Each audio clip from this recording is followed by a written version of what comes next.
welcome back to the latest episode in our vlog racing series.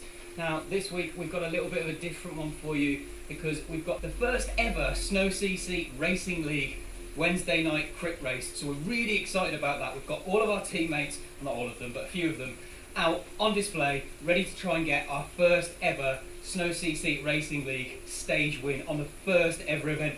So we're going to really try and bust out the big guns here. I'm not sure who we're going to use from the team.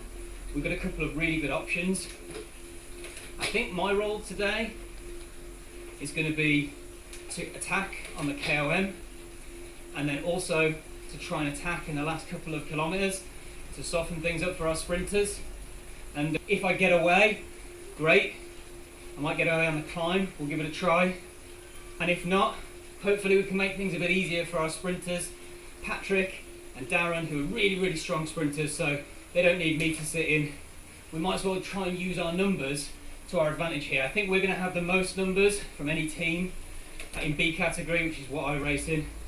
And we might as well try and use those numbers. So we've got a couple of really strong riders who are going to try and go hard on the climb to thread the group out a bit. And then we've got a couple of domestiques who are ready to do the dirty work on the front if they have to. And then we've got a couple of attackers who are going to be ready to spring a bit of a surprise in the final few K to keep our opponents guessing, make life really hard for them, and to try and soften up everything in the finale for our sprinters to get the win. This week it's Neokio all-nighter, so it's pretty flat for the first half. There's a little bit of a climb, goes into a descent, and then you've got a couple of K before the finish. There's a little bit of a kicker, about 1.5 K from the finish. So we're going to keep our eyes on that. The last few weeks we've not been taking the races too seriously because we've been using them to sort of get into shape in the ZRL off season, but this week, because it's the first ever Snow CC Racing League crit race, we really want to try and get the win in at least one of the categories we've got available today. I've had a look at the people signed up on Zwift Power, and there's a couple of really strong riders we've got to keep an eye on. A couple of riders with 4.2 20 minutes, 14 watt per kilo, 15 second sprints. You know the deal, the riders that you've really got to be careful with. So we know who they are, we've got their names marked, and we're going to be trying to make their life difficult and not let them get away. Well, it's really hot in the UK here tonight as well, so I'm hoping that my 3 industrial-sized fans are going to be able to keep me cool. I always feel like I've never had enough of a warm-up for these races, whether I try and warm up an hour before or 10 minutes before. I always feel like I'm not warmed up. It should be quite fun today as well because I get to call the shots with the teammates, so I get to tell people what to do. It means we can send people on suicide missions, we can do whatever we like, so we'll try not to be too cruel. As they say, with great power comes great responsibility. Okay guys, so it's nearly time to head into the pen, finish our warm-up, speak to the team, get a plan together. I'm really excited about this one, so let's see what we can do. Okay, so let's let the games begin. We roll out of the pen and it's going to be really boring, really flat, really fast for the first 3/4 of the race, 22 minutes or so. We're going to skip through that, but as we're skipping through, I just want you to keep a look at where I am in the pack. I am almost always at the back of the pack, saving as much energy as possible. Whilst we were doing this, we were having a chat on the race radio. How do we want to play this? We know we've got 2 fantastic sprinters, Darren Humphrey, Patrick Karlstrom, so they're going to sit in. We've got 2 riders, Silas and Stu, who are going to go really hard on the comp to try and set an infernal pace and blow a few riders out the back door for us. And then we've got myself and Chris Lawrence to take over further up the KOM and launch some attacks in the second half towards the end if we can try and get away. Or we're just going to try and thin the group down and make it much easier for our top tier sprinters to sit at the back and out sprint everybody on the line. So let's skip through this one, we'll go to the KOM and then we'll have a look at what's happening. Okay, so finally we have made it to the fun part of the course. The climbing starts. This is where the road goes upwards and we can really start applying some pressure with our numbers. So we send our domestiques, Stu Field and Silas Arvold, off the front. I've told them to hold 5.5 on the front from the very base of the climb and to really thread this group out and apply some pressure. The goal is that they're just going to keep that pace up as long as they can until they crack on the front, try and get rid of half of this group. When they peel off, I'll take over and I'll try and hold as high a pace as I can for the climb and either put in an acceleration to get away or to reduce the group down and keep our sprinters within it.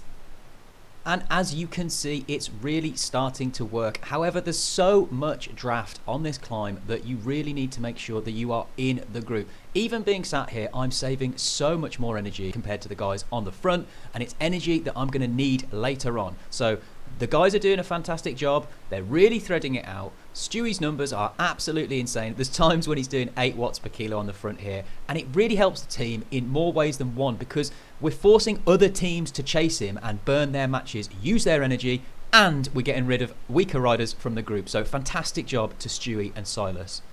This is where I make the call to the guys behind to push up, don't leave any gaps, make sure you're in, because I'm coming to the front of the group and I'm going to lay down every last watt that I've got saved up to try and blow this race apart.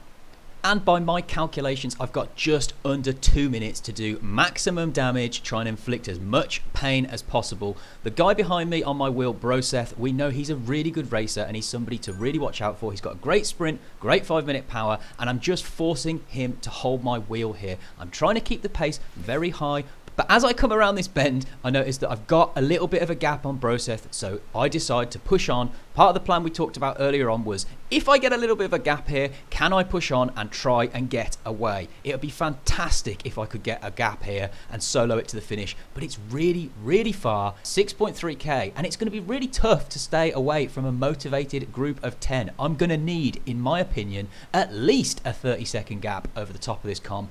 And I don't know if I've got time to do it, but we're really going to try. We're going all in here. I'm thinking to myself, I've just got to empty the tank, give it everything, and if I get away, fantastic. If not, I'll sit in and I'll help our sprinters in the finale. So I can see the finish line here. It's not too far. We've got about 45 seconds. So I'm just telling myself, grind it away. I'm in a really, really low cadence, trying to put that pressure on my legs rather than my lungs. And as I take a look behind me and surveil the damage, I can see that our 2 sprinters are in the group behind me. So fantastic. They've even got another helper, Chris Lawrence, who's going to be there. So really, really good. And then we've got a little bit of a gap to the riders behind. So our plan seems to have worked. We've reduced the group down to about 10, including our sprinters. And as we go through the banner, I've got about a 7-second gap over the chasing group, and it's just not going to be enough. I know it's not going to be enough. That's the look of disappointment and shame on my face as I realise I just got to plough on here. I'll wait for the group to catch me, and then we'll see what we can do about the finale. And we can see that Silas and Stu are off the back of the group. They did a fantastic job there. They are not our top tier sprinters. They're not likely to win in the sprint, so they decided to sacrifice themselves for the team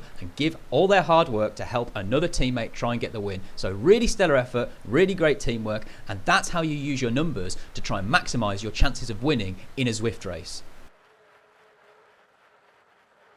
So I'm just going to sit up a little bit here, try and get some recovery, spin the legs, get some blood pumping back into them, and see what we can do. We're going to have a think about the finale now. So even though I didn't get away here, we've still done exactly what we wanted.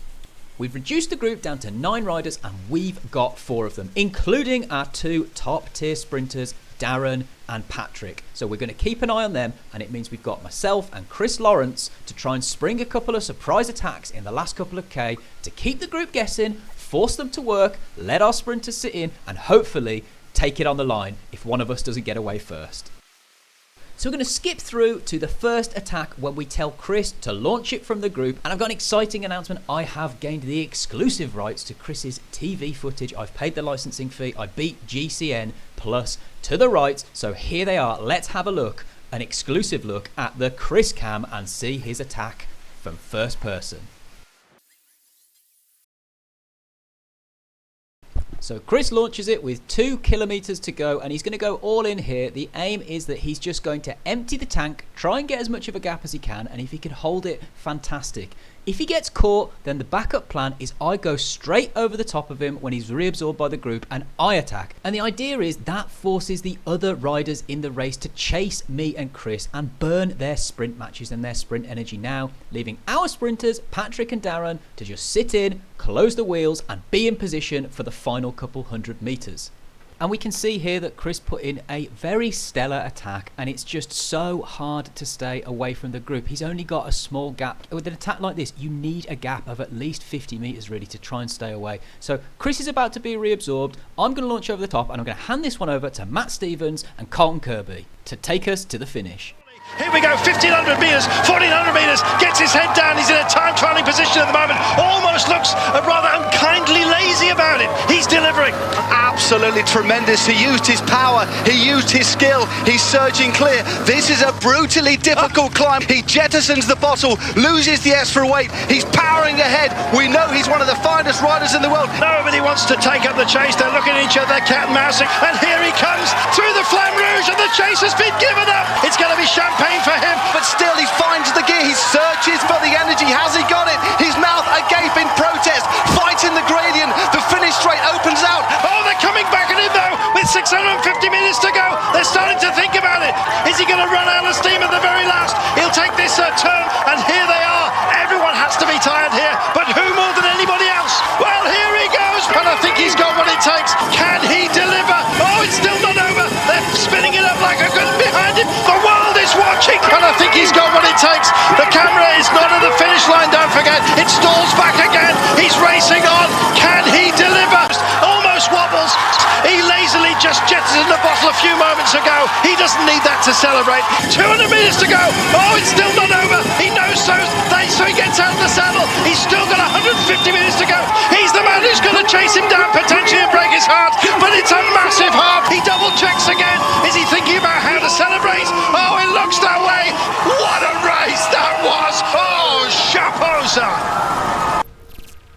Wow, so absolutely crazy finish. In honesty, I did not know who had won when we crossed the line. I had to look up and take a look at the results. So have a look at the replay here from Chris's point of view, and you'll see exactly how close this was. It's the closest, craziest finish I've ever seen. 0.002 seconds was the winning margin on Zwift Power, and we worked out that the only reason I won here is because the road curves around. If this was a straight finish, Patrick would have won on the line, as we'll see from this photo finish, and you can really see how much he's gaining there, as I just about cling on for dear life for the victory. So it couldn't have been any closer there. Patrick was super unlucky. I got really, really lucky, and it was just enough. And whilst in this particular instance I would have been pretty disappointed not to get the win, because it was so close and so close to the line. If Patrick had pipped me, I would have been really pleased that the team had won, but on a personal level I would have been a little bit disappointed. But generally speaking, it doesn't matter. I don't care if I win, if Patrick wins, or whoever else from the team wins. If we win and we get the stage win, that's all that matters. And what we learned today is those team tactics played out to perfection, because we forced the other riders to chase me and Chris, and at the same time allowed our sprinters Darren and Patrick to sit in, chase the wheels. And as we can see from the leaderboard there, they did a fantastic job. They launched a sprint when they had to, they decimated the remains of the group, and they managed to storm to first and third in the reduced bunch sprint, giving us first, second and fourth overall. So 3 riders in the top 4. Really fantastic effort from the guys, showing just exactly what you can do with team tactics. And if you've got teammates who are prepared to sacrifice themselves, like Stewie, Silas, Chris, you can't go wrong really, because superior numbers will always give you the advantage against the rest of the field. And at this point I realise the adrenaline's wearing off and I have to get off the bike. I lay on the floor for what felt like forever. I've never felt lactic acid like that in my legs, and I felt like Apollo Creed, battered and bruised, winning a questionable split decision against Rocky for the world heavyweight title. Hang on, bring a rematch. Don't want one.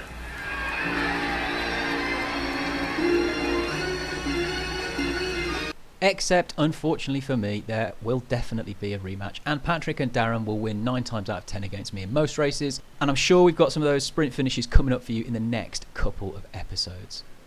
So let's have a quick look at the important bit, the power, and see exactly how hard we went. And we can see that the average power is actually pretty low. It's only 3.5 watts per kilo for the 35 minutes, so not particularly high, 210 watts. But as we have a look at the normalized power, we can see that that's 252 watts, and that 60 kilos for me is more like 4.2 watts per kilo. So a massive difference, and that just shows you the difference that it makes when you surge the power for certain areas and then try and recover. It gives you a really low average, but obviously your normalized is a truer indication of the actual work that your body did. And we can see my 5-minute watt per kilo and 1-minute watt per kilo were really high in red, so that means they were highest of the race. We'll have a look at those segments specifically now and see exactly what power we did for the KOM and for the attack at the end. Firstly, we'll take a look at the 5 minutes, the climb and the slight descent of the KOM. As you can see there, I went quite hard up it and then I tried to carry it over the top to see if we could get away, but it didn't quite work, and that panned out at just over 300 watts for 5 minutes, which is just over 5 watts per kilo for me. So I went pretty hard there. I really did empty the tank. But what made it even harder was the fact that the follow-up attack was only a couple of K later, maybe 3 minutes rest, and the power on that looked like this, which was 430 watts for about 1 minute 40, so that's 7.12 watts per kilo, something like that, with the first minute of that at just over 500 watts, which is just over 8 watts per kilo. So thanks for watching this one. If you enjoyed it, please give us a subscribe. I know you hear that all the time from people, but it really does help with the YouTube algorithm if you give us a like, comment, subscribe, and it just helps those smaller channels. So if you want to support us and say thanks for all the pain we put ourselves through for YouTube, then that's the way to do it. And I've already got next week's race recorded, ready to go. It's a really good one, so I'll catch you next time.